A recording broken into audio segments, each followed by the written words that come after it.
विद्यार्थी मित्रों, मैं आप सभी का बहुत आभारी हूँ। आप यहाँ उपस्थित हैं और मुझे आपसे आरोग्य के विषय में बात करने का थोड़ा समय मिलता है। आपसे इस बात के लिए क्षमा चाहता हूँ कि बहुत अच्छे से मराठी भाषा नहीं बोल पाता, इसलिए हिंदी मराठी मिलाकर बात करूँगा। मेरी बात आपको ठीक से समझ में आएगी, ऐसा मेरा विश्वास है। हम सब अपने भारत में रहने वाले नागरिक आज अपने जीवन में बहुत ज़्यादा दुखी हैं, तो अपने आरोग्य के लिए, अपनी चिकित्सा के लिए। संपूर्ण भारत देश में 110 कोटि नागरिक रहते हैं। हमारा भारत की जो लोक संख्या है वो 110 कोटि की है। इस 110 कोटि की लोक संख्या में सबसे जास्ती लोक संख्या शेतकरी नागरिकों की है, काश्तकार। 77 कोटि शेतकरी नागरिक इस देश में और बाकी लगभग 30 से 33 कोटि नागरिक शहर में रहते हैं। शहर और गांव में रहने वाले जो नागरिक हैं, इनको अपने जीवन में तरह तरह के रोग उत्पन्न होते हैं और उन रोगों की चिकित्सा के लिए वो अपने जीवन में सबसे ज्यादा पैसा खर्च करते हैं।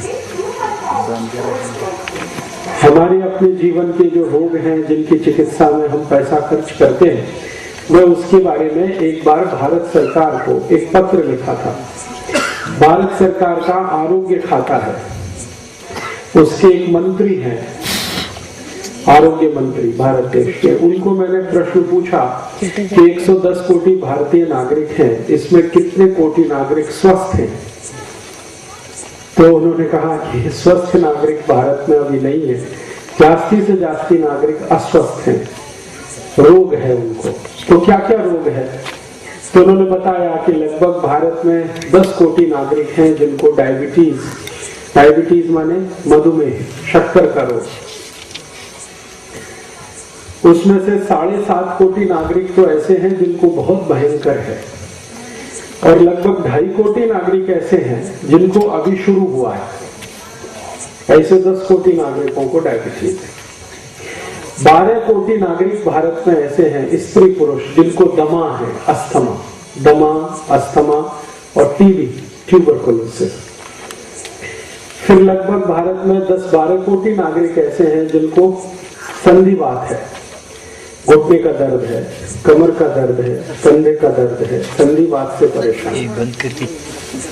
फिर भारत देश में लगभग 5 से 6 कोटि नागरिक हैं जिनको पेट की समस्या है, जैसे मूल व्याध है, बवासीर है, भगंदर है, अपच है, कोष्ठबद्धता है, ऐसी बीमारियां।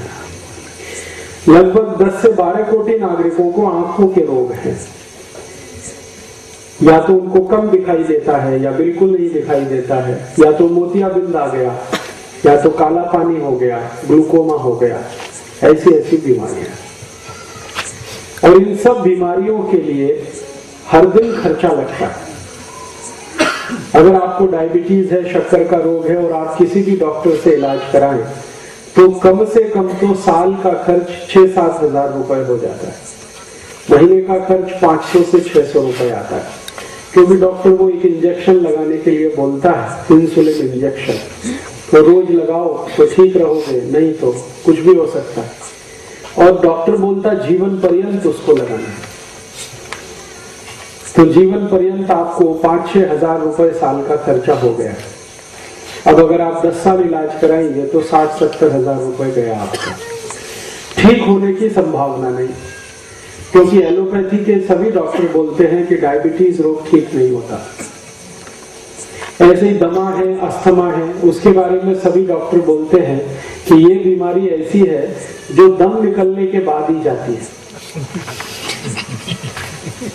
माने आपकी मृत्यु हो जाए तो बीमारी ठीक हो जाती है, ऐसा डॉक्टर बोलते हैं दमा के बारे में। और दमा का इलाज अगर कोई एक व्यक्ति कराए एलोपैथी में तो महीने का खर्च कम से कम 700-800 रुपए आता है, साल का खर्च 10,000 रुपए तक आ जाता है। फिर भी ठीक होने की कुछ गारंटी नहीं। ऐसी मूल व्याध है, बवासीर है, भगंदर है, इसके बारे में वो कहते हैं ऑपरेशन कराओ, लेकिन ऑपरेशन के बाद फिर हो जाता है, फिर ऑपरेशन कराओ, फिर हो जाता है, और एक ऑपरेशन में 15-20 हजार रुपए खर्च हो जाता है। तो एक व्यक्ति को जिंदगी में 3-4 बार कराना पड़ा तो उसका 70-80 हजार रुपए गए। तो ये सब बीमारियां जो हमारे शरीर में है, इनका तो कुछ ऐसा इलाज होना चाहिए जो स्थायी हो, परमानेंट हो, बार बार बीमारी ना आए, एक बार में ठीक हो जाए और खर्चा भी ज्यादा ना लगे। क्योंकि ये जो खर्चे वाली बीमारियां हैं, अगर इनको हम ठीक करने के लिए परेशान रहे तो जिंदगी कर्जे में डूब जाती है। मैंने बहुत सारे शेतकरी नागरिकों को देखा है कि उनके ऊपर बहुत सारा कर्ज है, सिर्फ इसलिए कि बीमारी के लिए, चिकित्सा करने के लिए उन्होंने कर्ज लिया है। कई शेतकरी भाई ऐसे हैं जिनका घर बिक जाता है, जमीन बिक जाती है, गाय बैल सब बिक जाते हैं। ऐसी स्थिति गांव-गांव में है। मैं पिछले कई वर्षों से इस चिकित्सा विषय का अभ्यास करता हूं, और अभ्यास इस दृष्टि से करता हूं कि भारत के नागरिकों को सस्ती से सस्ती चिकित्सा कैसे मिले और जिंदगी भर वो ठीक रहे, स्वस्थ रहे, उसके लिए क्या उपाय हो। तो इस दृष्टि से मैंने भारत देश में सबसे पुरानी जो चिकित्सा पद्धति है उसका नाम है आयुर्वेद। आयुर्वेद चिकित्सा पद्धति का मैं पिछले कई वर्ष से अभ्यास करता हूं। भारत देश में आयुर्वेद चिकित्सा पद्धति लगभग 5000 वर्ष पुरानी है। जब इस देश में भगवान कृष्ण हुए ना, महाभारत हुआ, उसको 5000 वर्ष पूरे हो गए। वो समय से आयुर्वेद चलता है। और कई जगह तो हमारे पुराने शास्त्रों में है कि रामचंद्र जी के जमाने में भी आयुर्वेद था, क्योंकि राम जी के भाई थे लक्ष्मण, उनको मूर्छा आई थी रावण के साथ युद्ध करने में, तो उनकी चिकित्सा संजीवनी नाम की एक बूटी से हुई थी। वो संजीवनी आयुर्वेद की औषधि है। तो अगर राम जी के बारे में बात करते हैं और उस समय का सोचते हैं तो रामचंद्र जी को हुए 5,13,000 वर्ष हो गए। इसका अर्थ यह है कि 5,13,000 वर्ष पहले भी आयुर्वेद चिकित्सा थी। और भगवान श्री राम की जो सेना थी उसमें एक आयुर्वेद के चिकित्सक थे, उनका नाम था सुषेण, वैद्य थे वो। तो रावण के साथ युद्ध होता था तो रात्रि को जो वैद्य थे वो सबकी चिकित्सा करते थे। किसी को तीर लगा, किसी को भाला लगा, किसी को कुछ लगा, चोट लगी तो उसकी चिकित्सा करते थे। इसका माने भगवान श्री राम के समय में भी आयुर्वेद था। मैं कहना ये चाहता हूं कि आयुर्वेद चिकित्सा पद्धति लाखों वर्ष पुरानी है। और अगर कोई चिकित्सा पद्धति लाखों वर्ष पुरानी है तो इसका अर्थ यह है कि उसमें सच्चाई है, उसमें ताकत है। नहीं तो इतने साल कोई चिकित्सा पद्धति चल नहीं सकती। अभी जो आधुनिक चिकित्सा पद्धति है, अंग्रेजी चिकित्सा पद्धति जिसको हम एलोपैथी कहते हैं, ये मुश्किल से 200-250 वर्ष पुरानी है। 250 साल पहले ये शुरू हुई है। और अभी से ही इतनी तकलीफ उसमें आ रही है कि डॉक्टर खुद परेशान है। उनकी परेशानी क्या है? रोज एक नई दवा आती है और रोज एक नया रोग आता है। जितनी दवाएं आती हैं उतने नए नए रोग आते हैं, और कई बार दवाएं फेल हो जाती हैं, रोगी ठीक नहीं हो पाते। हमने कभी नहीं सुना ऐसा एक रोग इस साल आया, चिकनगुनिया। सुना चिकनगुनिया? मैंने कभी सुना नहीं जिंदगी में चिकनगुनिया, लेकिन आ गया। और इस चिकनगुनिया में इतना तकलीफ हुई है, लाखों लोग इसमें परेशान हुए और हजारों लोग तो बेचारे मर गए, क्योंकि इसकी औषधि नहीं है डॉक्टरों के पास। तो ऐसे नए नए रोग आते रहते हैं, नई नई चिकित्सा करते रहते हैं, फिर दवाएं आती हैं, फिर रोग आते हैं। तो मैं जब ये चिकित्सा विषय का अभ्यास करता था तो मुझे पता चला कि ये जो एलोपैथी चिकित्सा है, आधुनिक चिकित्सा है, इसमें क्या होता है कि दवाएं जो है ना वही रोग पैदा करती है। आप जो गोली खाते हैं ना, वो गोली आपको एक रोग में से निकालती है, दूसरे में फंसा देती है। ऐसी दवाएं हैं। जैसे आपका रक्त दबाव जास्ती है, माने ब्लड प्रेशर हाई है, बीपी, उसकी आप गोली खाओगे और लगातार खाओगे तो थोड़े दिन में आपको हृदय घात हो जाएगा, हार्ट अटैक आ जाएगा। क्योंकि उसकी जो गोली आप खा रहे हो, उस गोली की विशेषता है कि वो हृदयघात लाती है। ऐसे ही कभी आपका सिर दर्द होता है, धोखे दुखना, उसमें आप कोई गोली खाते हो, एस्पिरिन, डिस्पिरिन, तो ये गोली सिर दर्द तो खत्म करती है, लेकिन ब्रेन हेमरेज हो जाता है, मस्तिष्क में खून की नस फट जाती है उसी गोली से। ऐसे ही आपको अगर ज्वर आया, ताव आया, ताव, मलेरिया आ गया या तो टाइफाइड हो गया, तो आपको डॉक्टर एक औषधि लिखता है पैरासीटामोल।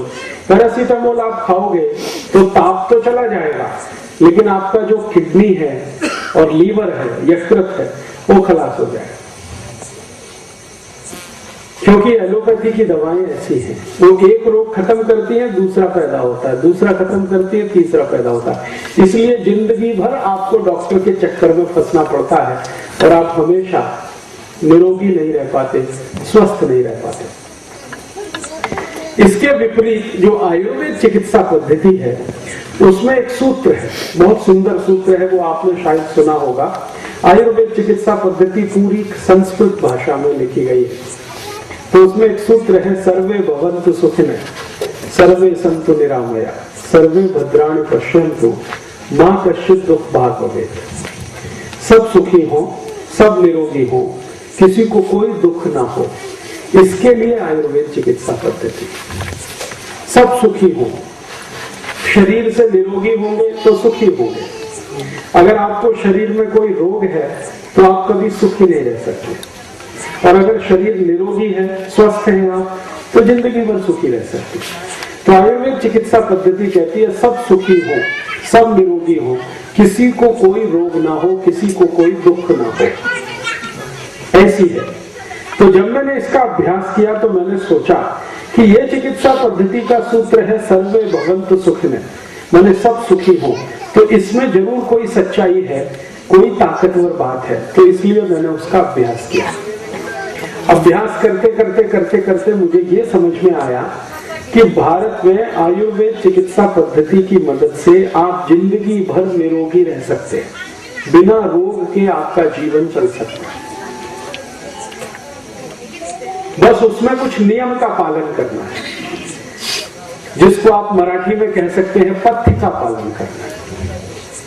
अगर आप अपनी जिंदगी में कुछ पथ्य का पालन करने का संकल्प ले लें तो जीवन पर्यंत आपको औषधि की जरूरत नहीं है, डॉक्टर की आवश्यकता नहीं है। वो जो पथ्य है ना, वही दुनिया में सबसे बड़ी औषधि।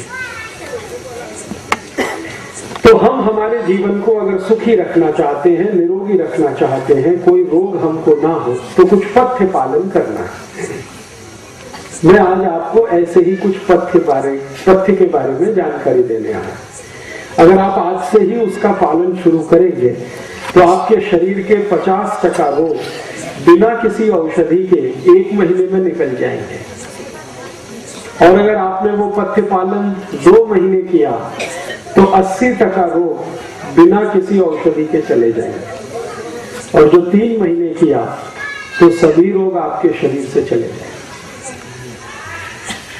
फिर आप बोलेंगे 3 महीने के बाद क्या करना? 3 महीने के बाद जो पथ्य आपने शुरू किया है उसको आगे भी चालू रखना, तो दोबारा कोई रोग नहीं आएंगे। ये है आयुर्वेद का सरल सूत्र।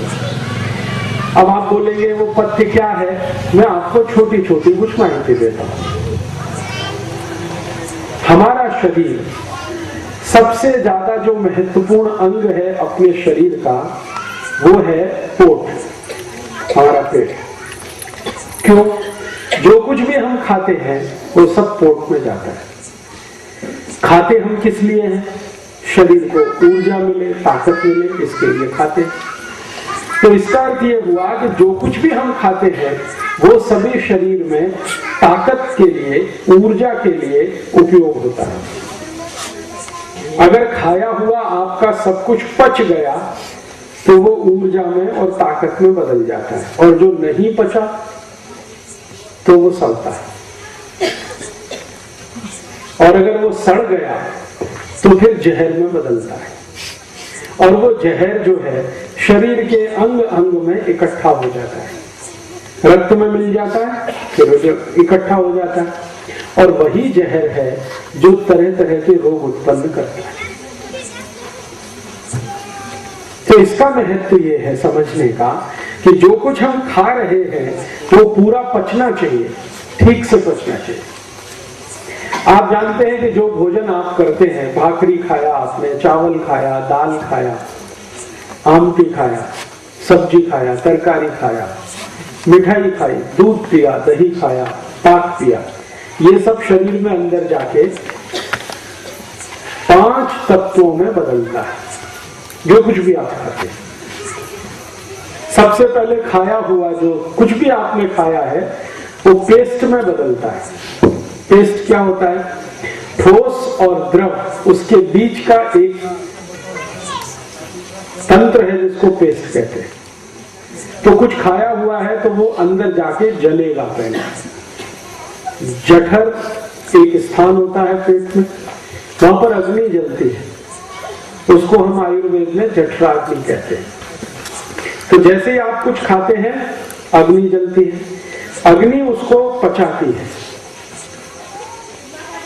और वो पचने के बाद फिर 5 तत्वों में बदलता है। मांस, मज्जा, रक्त, वीर्य और मल। जो कुछ भी आपने खाया है ये 5 चीजों में बदलता है। मांस जो आपके शरीर में, मज्जा हड्डियां जिसको आप कहते हैं, हड्डियों में काम आने वाली चीज, रक्त आप सभी जानते हैं खून, वीर्य आपको मालूम है, और अंत में मल। मल जो है वो बिना पचे हुए भोजन का भाग है। जो भोजन आपको पचने के काम में नहीं आएगा वो मल के द्वारा बाहर निकल जाएगा, और जो काम आएगा वो है मांस, मज्जा, रक्त और वीर्य। ये सभी में होता है, मनुष्य में, पुरुष में हो, स्त्री में हो, बच्चे में हो, बूढ़े में हो, सब में होता है। और मनुष्य के बाहर जो जानवर हैं उनमें भी होता है। कुत्ता है, गाय है, भेड़ है, बकरी है, उनके शरीर में भी यही होता है। भोजन करेंगे 5 चीजों में उनके यहाँ भी बदलता है। अब हम जो भोजन कर रहे हैं वो बराबर पाचन हो, उसका रक्त बने, मांस बने, मज्जा बने, वीर्य बने, और जो बचा हुआ है कचरा वो मल बने, मल शरीर के बाहर निकले। ऐसे ही हम जो पी रहे हैं वो भी शरीर में ऐसे ही 5 चीजों में बदलता है, और अंत में जो कचरा है वो मूत्र में बदलता है। तो खाने वाला अंत में कचरा मल है, पीने वाला अंत का कचरा मूत्र है। तो मल और मूत्र तो शरीर के बाहर है, क्योंकि इसकी जरूरत नहीं है शरीर को। शरीर को जिस चीज की जरूरत नहीं है उसको वो निकाल देता है, और जिसकी जरूरत है वो शरीर में काम आता है। मांस, मज्जा, रक्त, वीर्य की हमेशा जरूरत पड़ती है तो वो शरीर के काम आता है। तो जो मुख्य बात है चिकित्सा की वो ये समझने की है कि हम जो भी कुछ खा रहे हैं वो ठीक से पचना चाहिए, उसका मांस, मज्जा, रक्त, वीर्य ठीक से बनना चाहिए। ये बहुत महत्वपूर्ण है। तो ठीक से पचना चाहिए, इसके लिए आयुर्वेद में कुछ सूत्र बनाए, कुछ पथ्य बनाए, और वो पथ्य में 2-3 महत्व की बातें हैं जिनको आज से आप याद रखिए। अगर आपको निरोगी रहना है, रोग मुक्त रहना है, कभी भी बीमार नहीं पड़ना है, तो अपनी जिंदगी में कुछ पथ्य का पालन करिए। उसमें से पहला पथ्य ये है कि जब भी आप खाना खाते हैं तो खाना खाने के 1 तास के बाद पानी पीजिए। ये पहला पथ्य है। अभी कई बार क्या होता है कि हम खाने के साथ साथ पानी पीते रहते हैं। कई लोगों को मैंने देखा है कि खाना कम खाते हैं, पानी ज्यादा पीते रहते हैं। एक टुकड़ा खाया, फिर पानी पी लिया, फिर दूसरा, फिर पी लिया, फिर तीसरा, फिर पी लिया।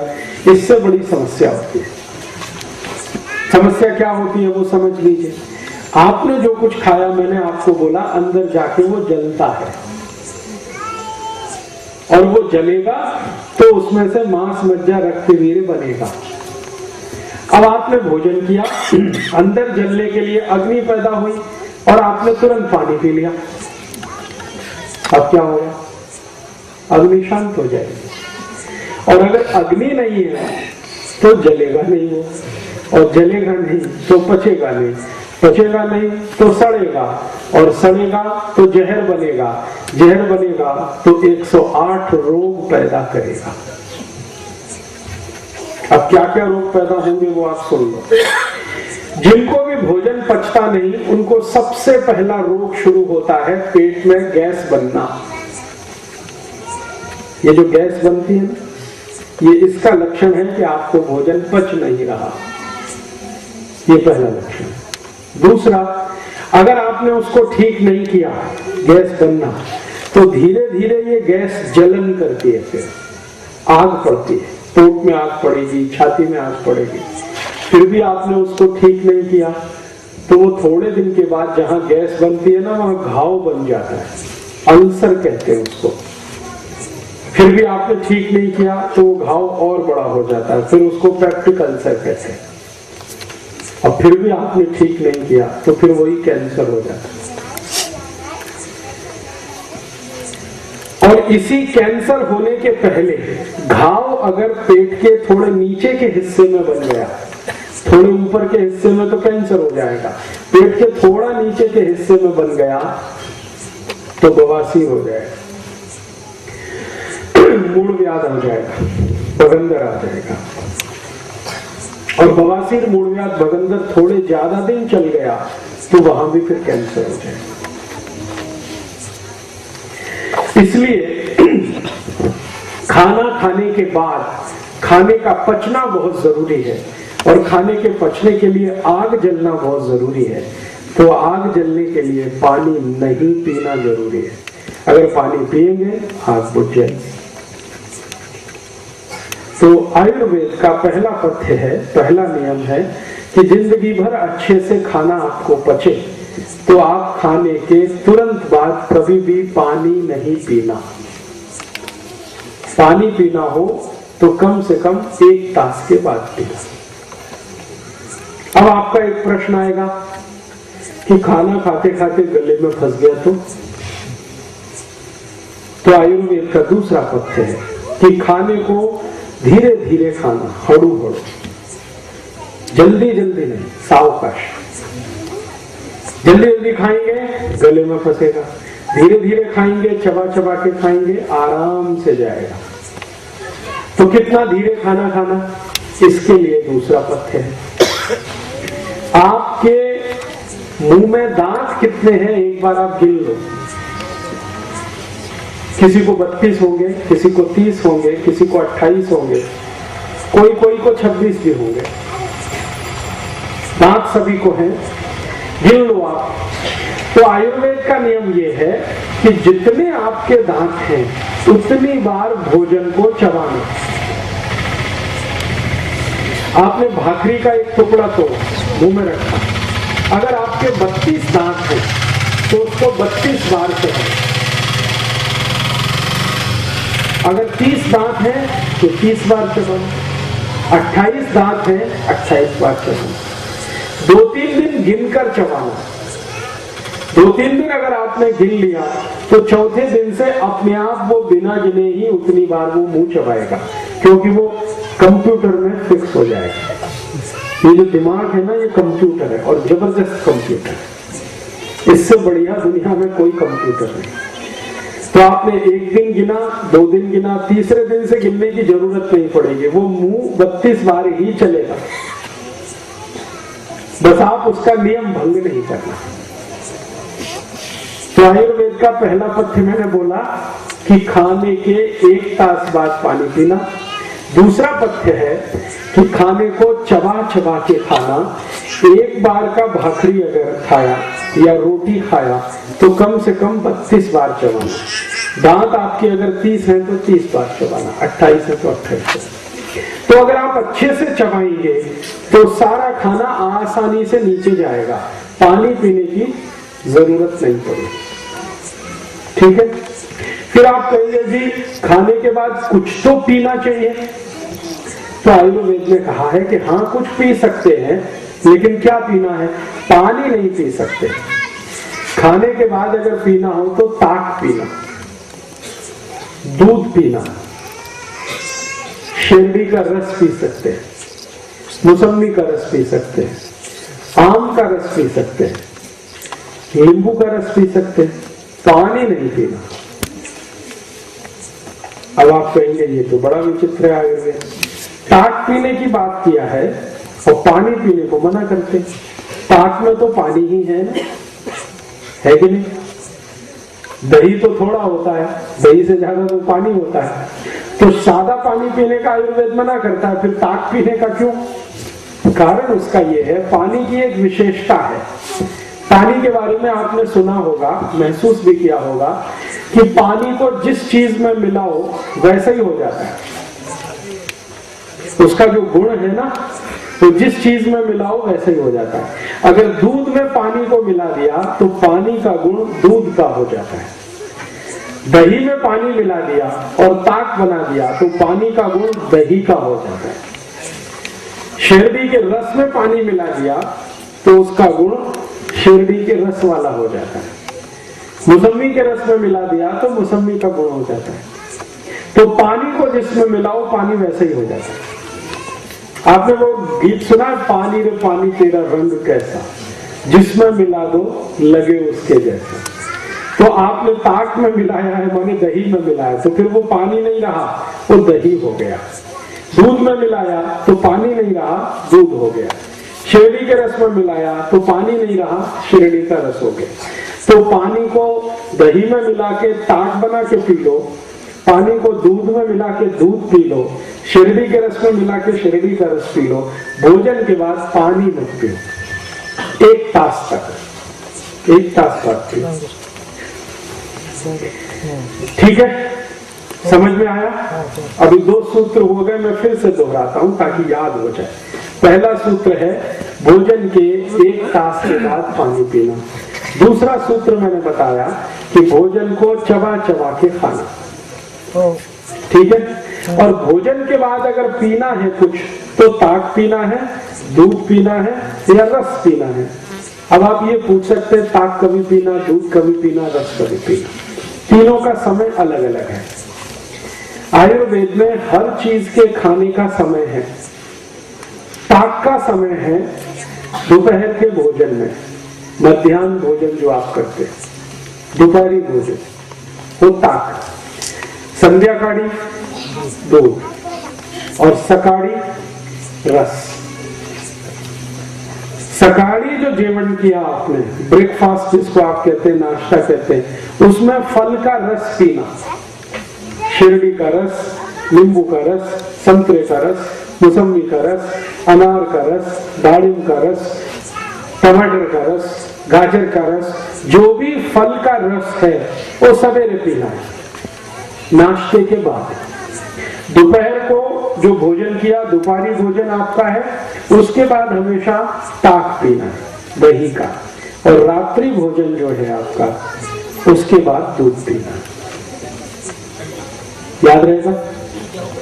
सकाळी जेवण नंतर रस, ज्यूस, दुपारी भोजन नंतर ताक, रात्रि भोजन नंतर दूध। बस ये नियम है। तो पहला नियम हुआ भोजन के 1 तास बाद पानी पीना। दूसरा नियम हुआ भोजन को चबा चबा के खाना, इतनी बार चबाना जितने हमारे दांत हैं।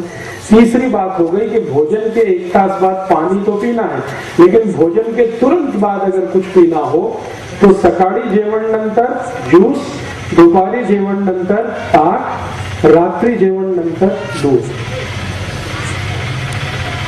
आगे चले, समझ में आया?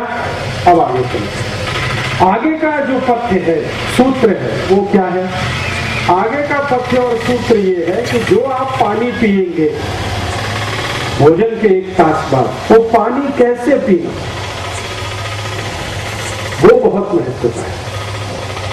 अभी हमने देखा है कि पानी कैसे पीते हैं, एक लोटा भरा गट गट गट गट गट गट उतार दिया। ये सबसे खराब पद्धति है पानी पीने की। गट गट गट गट पानी पीना बहुत खराब है। इससे क्या होता है, सबसे खराब एक रोग होता है, ये घुटने, यहाँ दर्द होता है, एड़ी में दर्द, फिर ये दर्द, फिर ये, फिर ऊपर बढ़ता ही चला जाता है। जो लोग लोटा गट गट गट गट पानी पीते हैं, सबको ये पाँव दिखता है। तो पानी ये अच्छा तरीका नहीं है पीने का, पद्धति अच्छी है। फिर पानी कैसे पीना? पानी पीने की पद्धति है जैसे गर्म दूध पीते हैं। गर्म दूध कैसे पीते हैं? एक एक घूट घूट घूट। चाय कैसे पीते हैं? चाय घूट घूट घूट। तो जैसे गर्म चाय पीते हैं, गर्म दूध पीते हैं, एक घूट पिया, फिर दूसरा घूट, फिर तीसरा घूट, ऐसे पानी पीना है। और अगर आपने ये पद्धति समझ ली पानी पीने की, तो जिंदगी भर आपको कोई त्रास नहीं होगा। क्यों नहीं होगा वो जान लो आप। पानी को घूट घूट पीने का जरूरत इसलिए है कि हमारा जो मुंह है ना, इसमें सतत लार बनती है। लार समझते? हाँ, मुंह में सतत लार बनती है, 24 तास बनती है। जब हम सो जाते हैं तो थोड़ी कम बनती है, और जब हम काम में रहते हैं तो जास्ती बनती है। ये जो लार है, ये दुनिया की सबसे अच्छी औषधि है। टैक्स फ्री, कॉस्ट फ्री, फोकट फ्री। हाँ, आपने कभी देखा है कुत्ते को चोट लग जाती है, गाय को चोट लग जाती है, वो क्या करते हैं? जीभ से चाटते हैं और ठीक हो जाती है। क्योंकि गाय की जीभ पर जो लार है, कुत्ते की जीभ पर जो लार है, वो औषधि है। तो आप बोलेंगे क्या मनुष्य भी चाट के ठीक कर सकता है? बिल्कुल कर सकता है। आपको अगर कहीं चोट लग गई है, आप भी चाट लो तो ठीक हो जाएगा, 2-3 दिन में बिल्कुल ठीक हो जाएगा। बशर्ते कि उसकी शर्त है कि आप तंबाकू ना खाएं, गुटखा ना खाएं, बीड़ी ना पिए, शराब ना पिए। गाय को देखा तंबाकू खाते हुए? देखा? कुत्ते को देखा गुटखा खाते हुए?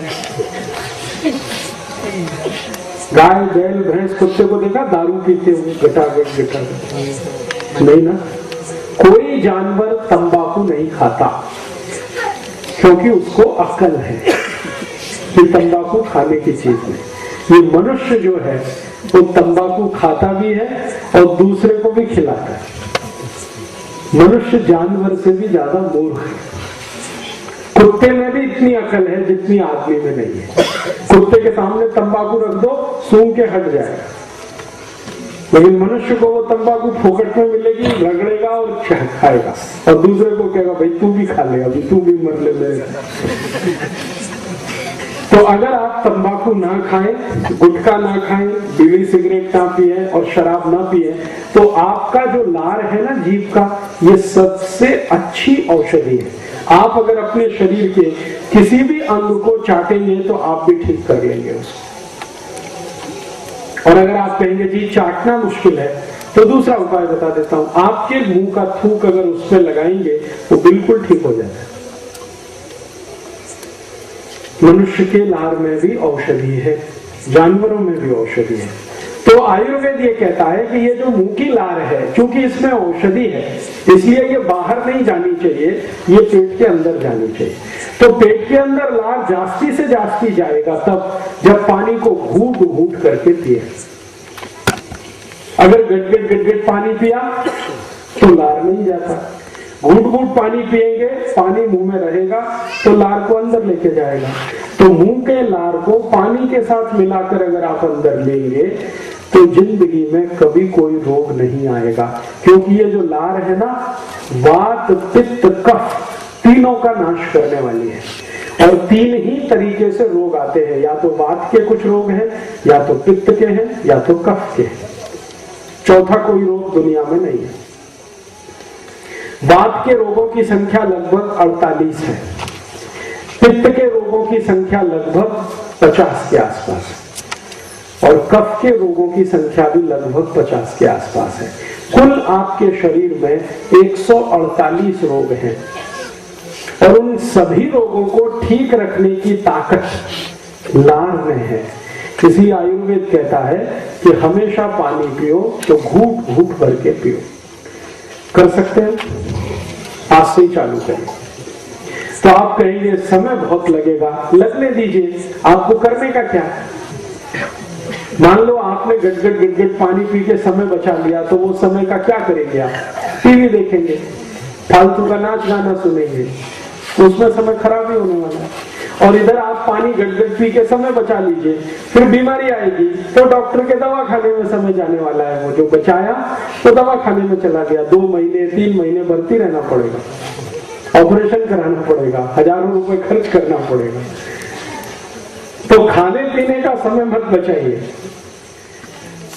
1 गिलास पानी पीने में 10 मिनट लगता है, लगने दीजिए, 15 मिनट लगता है, लगने दीजिए, एक घूंट करके पानी पीजिए। ये पानी पीने का तरीका है, ठीक है। अब एक आगे का पथ्य है कि पानी जो पीना है, कभी भी ठंडा पानी नहीं पीना है। गार पानी, बर्फ डाला हुआ पानी कभी भी मत पीजिए, क्योंकि दुनिया की सबसे खराब चीज यही है, गार पानी, ठंड पानी। ये जो फ्रिज में पानी की बोतल भर के रखते हैं ना, फिर पीते हैं, ये बहुत ही तकलीफ देने वाला है। और कोई लोग तो पानी में बर्फ मिला के फिर पीते हैं, और भी तकलीफ देने वाला। मैं आपको कुछ एक माहिती देता हूँ। दूसरे देशों में, विदेशों में मैंने बहुत प्रवास किया है।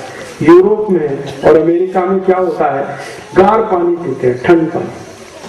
और इतना गार होता है कि पानी फ्रिज में रखते हैं और खूब ठंड होता है, फिर उसमें बर्फ डालते फिर पीते।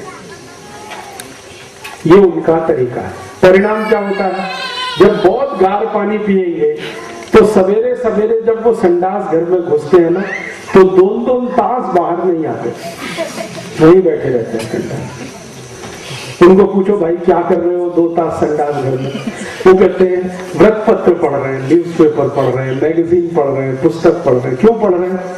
पोट साफ नहीं होता, बैठना पड़ता है, बहुत ताकत लगाते हैं, फिर भी पोट साफ नहीं होता। कभी कभी गाना भी गाते हैं, मेरे सपनों की रानी कभी आएगी, वो आती नहीं है। एक तास 2-2 तास बैठते, फिर अंतिम दुष्परिणाम क्या होता है कि पोट साफ नहीं हुआ ना, तो मुंह से बदबू आती है। तो मुंह की बदबू को रोकने के लिए टूथपेस्ट घिसते हैं, लेकिन टूथपेस्ट क्या करता है, 15 मिनट बदबू दूर करता है, फिर आती है, तो फिर वो माउथ फ्रेशनर स्प्रे करते हैं।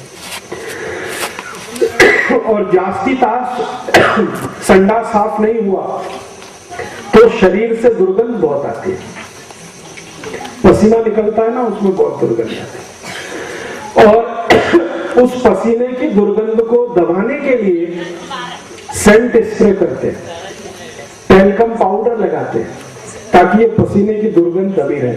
लेकिन इतने मूर्ख हैं, पोट साफ नहीं करते, बाकी सब करते हैं। दांत में पेस्ट घिसेंगे, लिस्ट्रीन स्प्रे करेंगे, बगल में स्प्रे करेंगे, यहाँ स्प्रे करेंगे, टैल्कम पाउडर लगाएंगे, लेकिन बदबू तो आती ही है, क्योंकि वो तो अंदर की खराबी है। अंदर की खराबी ठीक नहीं करते, क्योंकि गार पानी पीते रहते।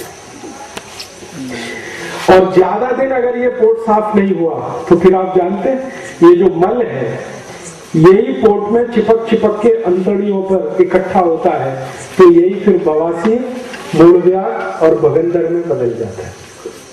और ज्यादा दिन पोट साफ नहीं हो तो शरीर में वजन बढ़ना शुरू हो जाता है, मोटापा आता है।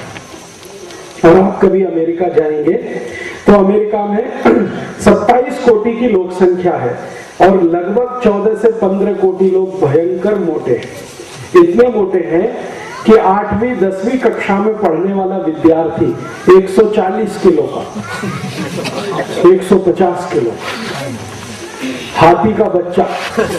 हाँ, और उनका जो क्लासरूम होता है ना, उसमें दरवाजा बहुत चौड़ा होता है, क्योंकि छोटे दरवाजे में निकल ही नहीं सकता, इतना मोटा है।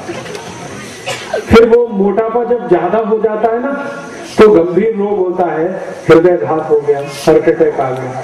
अमेरिका में हर साल लाखों नागरिक हृदयघात से मरते हैं, और वो मोटापे से होता है। इसलिए मेरी आपको विनती है, गार पानी कभी नहीं पीना, ठंड पानी गलती से भी नहीं पीना। तो फिर आप पूछेंगे पानी कैसा पीना? कोमट पानी पीना। अभी ठंडी का समय आ गया, नवंबर, दिसंबर, जनवरी, फरवरी, 4 महीने कोमट पानी पीना। फिर मार्च आ जाएगा, मार्च में गुड़ी पड़वा आएगी ना, तो गुड़ी पड़वा के बाद आप पानी पीना ताम्र पात्र का रखा हुआ, तांबे के भांडे में रखा हुआ, तो 3 महीने पीना। मार्च, अप्रैल, मई, मई जब आ जाएगा तभी मिट्टी के भांडे का पानी पीना, लेकिन बर्फ डाला हुआ गार पानी कभी नहीं पीना।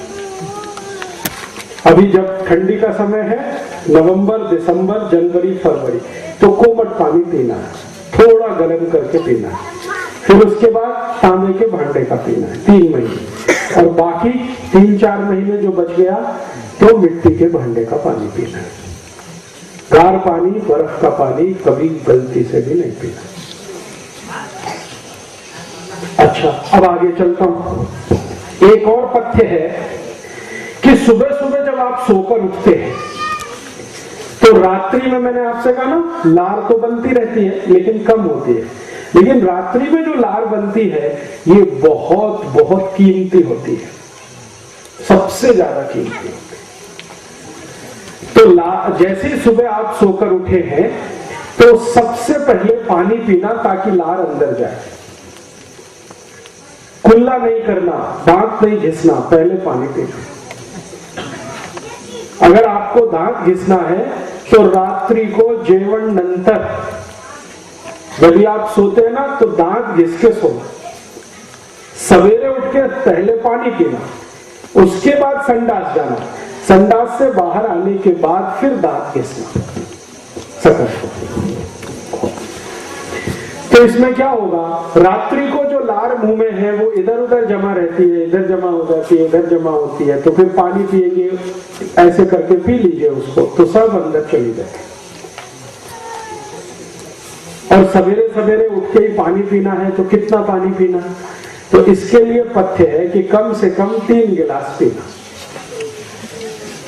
तो आप कहेंगे ये तो बड़ा मुश्किल कहा, 3 गिलास पीना। तो इसके लिए ऐसा करिए कि आप 1 गिलास से शुरू करिए, अभ्यास करिए। कल 1 गिलास पीजिए, 2-4 दिवस 1 गिलास पीते रहिए, फिर 1 गिलास से 1.5 गिलास कर दीजिए, फिर 2-4 दिन बाद 2 गिलास कर दीजिए, फिर 2.5 गिलास कर दीजिए, फिर 15-20 दिन में 3 गिलास पीने लगे। और 3 गिलास पानी पीकर फिर आप संडास जाइए, तो संडास में बैठते ही आपका पोट साफ हो जाएगा। और मेरा एक सूत्र है, वो आप हमेशा याद रखें। कोई व्यक्ति अगर ये सोचता है कि मैं निरोगी हूं, स्वस्थ हूं, या रोगी हूं, बीमार हूं, तो इसका क्या तरीका है जांच करने का? तरीका बहुत सरल है। संडास घर में जिस व्यक्ति को जितना कम समय लगता है वो उतना ही स्वस्थ है। अगर आप संडास घर में गए, 5 मिनट के बाद बाहर आ गए, आप स्वस्थ हैं, और आधा घंटे के बाद आ रहे हैं, 30 मिनट लग गया, तो बीमार है। बढ़िया फॉर्मूला, इसमें कुछ जांचने की जरूरत नहीं है। आपको बैठते ही पोट साफ होना चाहिए, तो आप स्वस्थ हैं। और बैठ के इंतजार करना पड़ता है तो बीमारी है। और वो बीमारी अगर ठीक नहीं किया तो वही बवासीर, मूलव्याध, बगंदर, अल्सर, पेप्टिक अल्सर, कैंसर, ये सब रोगों में बदलेगी, वही बीमारी। इसलिए बैठते ही पोट साफ होना चाहिए। तो बैठते ही आपका पोट साफ होगा जो आप ये नियम का पालन करेंगे। सुबह उठते ही पहले 3 गिलास पानी पी लीजिए, घूट घूट भर के, फिर संडास के लिए जाइए, बैठते ही पोट साफ हो जाएगा। अब मैंने आपको जो पथ्य बताए हैं वो 10 हो गए, फिर से याद कराता हूं। सबसे पहला पथ्य में बोला था भोजन के 1 तास बाद पानी पीना, पहला। दूसरा पथ्य मैंने बोला कि भोजन को चबा चबा के खाना, जितने दांत हैं उतनी बार चबाना। तीसरा पथ्य मैंने बोला कि कभी भी भोजन करना है और उसके बाद पीना है कुछ, तो सकाळी जेवण नंतर ज्यूस, दुपारी जेवण नंतर ताक, रात्रि जेवण नंतर दूध। चौथा सूत्र मैंने बोला कि पानी कभी भी पीना हो तो घूट घूट भर के पीना, पिट पिट पिट पिट। आगे का सूत्र मैंने बोला कि गार पानी कभी नहीं पीना, ठंड पानी कभी नहीं पीना, कोमट पानी पीना अभी सर्दी के दिन में। और जब थोड़ा गुड़ी पड़वा से गर्मी शुरू होगी तांबे के भांडे का, और जास्ती गर्मी होगी तो मिट्टी के भांडे। फिर मैंने नियम बताया कि सकाळी उठते ही सबसे पहले पानी पीना, उसके बाद आपको संडास में जाना। ये कुल मिला के अभी 10 सूत्र हो गए। आपके समझ में आ गए? नहीं आए हो तो पूछिए। बराबर समझ में आया? आपको पीछे समझ में आया? आपको समझ में आया? सबको समझ में आया? आगे बढ़ू? नहीं आया हो तो पूछ लो अभी। अगर समझ में आया तो मैं आगे बढ़ता हूं, नहीं तो अभी पूछो प्रश्न। बराबर समझ में? चलो अब आगे बढ़ता हूं। हमारे शरीर को जीवन जितना आवश्यक है, नींद उतनी ही आवश्यक है। निद्रा, झोप बहुत आवश्यक है। झोप, और अगर झोप अच्छी नहीं है तो कम से कम शरीर में 50 रोग होते हैं अगर झोप अच्छी नहीं है। जिनको भी अच्छी झोप नहीं है उनको सबसे पहला रोग शुरू होता है डोके दुखना, आंख दुखना, मांडी दुखना, कंधे दुखना।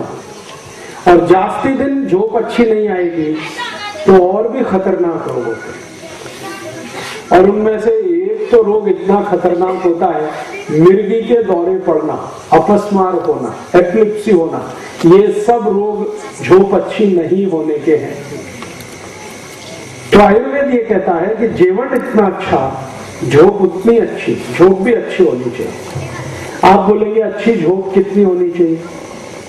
उसका नियम ये है कि आप अगर खेत में काम करते हैं, काश्तकार है, शेतकरी है, तो कम से कम आपकी झोप 7 से 8 तास होनी चाहिए।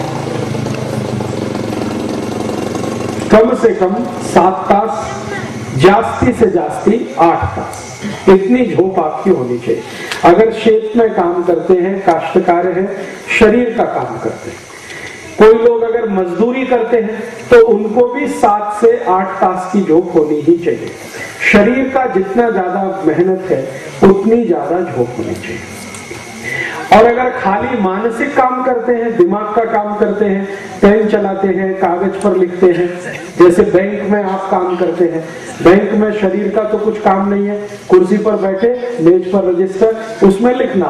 तो ऐसे लोग जो शरीर का काम नहीं करते, जैसे टीचर है, क्लास में खड़े खड़े पढ़ाना है, या बैंक में काम कर रहे हैं, या तो किसी ऐसी कंपनी में काम कर रहे हैं जहां मेज कुर्सी पे भी बैठना पड़ता और कुछ नहीं, तो ऐसे लोगों की कम से कम झोप 6 तास होनी चाहिए, जास्ती से जास्ती 7 तास होनी चाहिए। माने किसी भी स्थिति में 6 तास की झोप तो होनी ही चाहिए और जास्ती से जास्ती 8 तास की होनी चाहिए। ये किसके लिए है? बड़े लोगों के लिए। बड़े लोगों से मतलब जिनकी उम्र 60-70 साल से लेकर 25-30 साल के बीच में, उनके लिए। और जिनकी उम्र 14-15 साल के आसपास है, 20 के नजदीक है, वो 1-2 तास जास्ती सो सकते हैं, 9 तास की झोप ले सकते हैं। और उससे भी छोटे हैं, 5-6 साल के बच्चे हैं, इनको 10 तास की झोप चल सकती है। और जो सबसे छोटे बच्चे हैं, 3 बरस से कम, उनको 12 से 14 तास की झोप चाहिए। और जो 1 बरस से कम है, उनको 18 तास की झोप चाहिए। ये है। तो बच्चे की उम्र जितनी कम है, झोप उतनी ज्यादा, उम्र जितनी ज्यादा, झोप उतनी कम। तो हम देख लें हमारी उम्र क्या है, उसके हिसाब से जोड़ लें।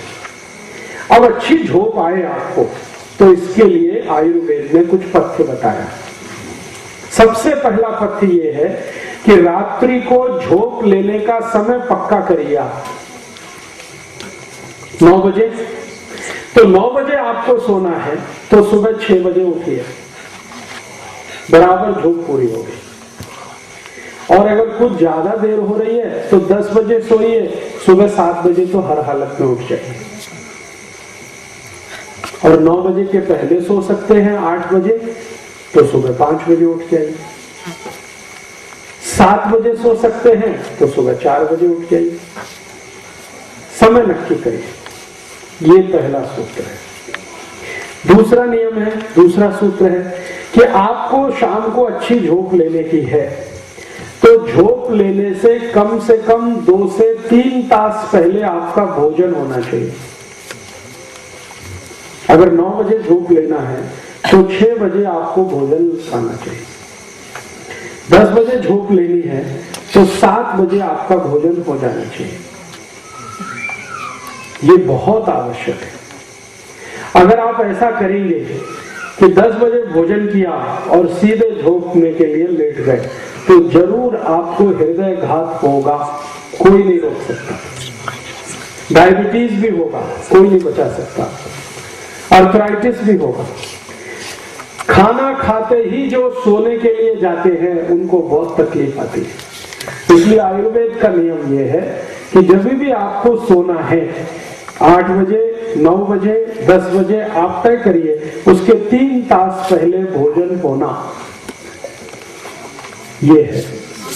मैं तो आपको एक सरल नियम बताता हूं कि शाम का भोजन आप उस समय कर लीजिए जब सूर्यास्त होता है। सूर्यास्त का समय जो है ना, शाम का भोजन कर लीजिए, फिर उसके 2-3 तास के बाद आप सो सकते हैं। तो ये नियम है। और दूसरा है कि आप जब सोने के लिए जाएंगे तो आपका जो सिर है और जो पांव है, इसको किस दिशा में रखना, ये बहुत महत्वपूर्ण है। तो जो सूर्य की दिशा है, सूर्य की दिशा माने पूर्व दिशा, पूर्व दिशा में हमेशा आपका सिर रहना चाहिए और पश्चिम दिशा में आपके पांव रहने चाहिए। ये है नियम। पूर्व में सिर, पश्चिम में पांव। और कभी कभी अगर इसमें कुछ बदल करना है तो एक ही बदल हो सकता है कि दूसरा आपको बदल करना है तो दक्षिण में सिर और उत्तर में पांव। कभी भी उत्तर दिशा में सिर करके मत सोना, नहीं तो बहुत जल्दी मृत्यु आएगी।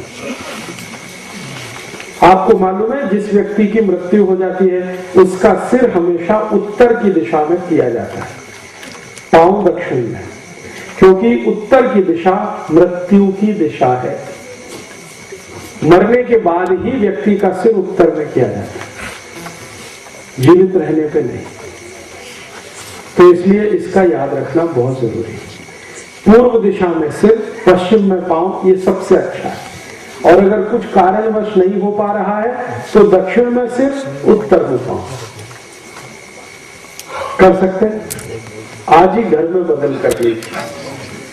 आपके घर का जो बिस्तर है, अगर आप चारपाई पे सोते हैं, पलंग पे सोते हैं, तो उसका सिर पूर्व दिशा में कर लीजिए। जमीन पे सोते हैं तो सबसे अच्छा, कभी भी आसानी से बदल किया जाता है। तो अच्छा झोंक लेना है तो पूर्व में सिर करिए, ठीक है। अब उसके आगे का एक तर्क है कि जब आप झोंक लेने के लिए लेट गए, तुरंत झोंक आनी चाहिए आपको। ये नहीं कि ऐसे ऐसे बदल कर रहे हैं, करवट बदल रहे हैं, कभी इधर कभी इधर, कभी इधर कभी इधर। बहुत लोग हैं आधा आधा तास ऐसे ही घूमते रहते हैं बिस्तर पे, झोंक ही नहीं आती। तो इसका मतलब कुछ रोग है आपको। तो तुरंत आपको झोंक आए, इसके लिए एक बहुत सरल पथ्य है आयुर्वेद का कि आप जैसे ही लेट गए तो ये दाहिना नाक है ना, इसको बंद कर दीजिए और बाएं नाक से सांस भरिए और छोड़िए, सांस भरिए, सांस छोड़िए, सांस भरिए, सांस छोड़िए, ऐसे करके।